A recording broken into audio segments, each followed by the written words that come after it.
Nasawi sa sunog ang isang bata at kanyang yaya nang matrap sila habang nilalamon ng apoy ang inuupahang bahay sa Malabon. Balitang hatid ni James Agustin. Tupok na tupok ang unang palapag ng paupahang bahay na ito sa Barangay Tinajeros, Malabon matapos masunog bago maghating gabi.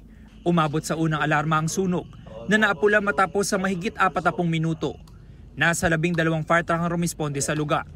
Ayon sa residenteng si Ferdinand, nung unay may naamoy siyang parang nasusunog na plastik at goma.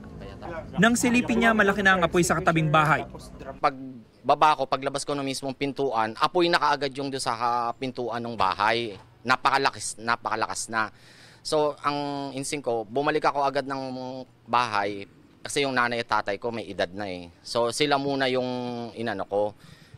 Pilit kong inilalabas. As kinalampag, nung medyo nagising na po sila, kinalampag ko na tong bahay ng tito ko, bintana, para manggising ng mga tao.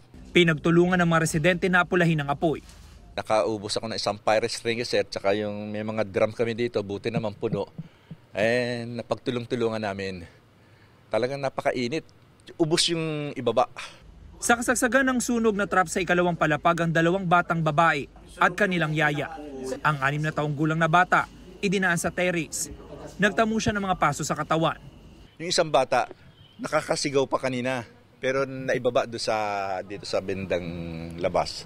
Ang yaya naman na 3 taong gulang na bata, natagpo ang walang malay ayon sa residente. Nandun sa kutsyon nila, sa sahig, tapos yung bata nakahiga.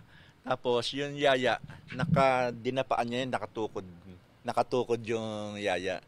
Pero wala, hindi na sila gumagalaw eh. Binuhat ko na yung bata, ibinaba ko na. Nakatalokbong ako ng makapal na blanket, pero mainit pa rin. Isinugod ang 3 sa mga ospital. Ayon sa BFP, nasawi ang yaya at 3 taong gulang na bata. Inoobserbahan naman ang 6 na taong gulang na bata. Inaalam pa ng BFP ang sanhi ng apoy. James Agustin, nagbabalita para sa GMA Integrated News.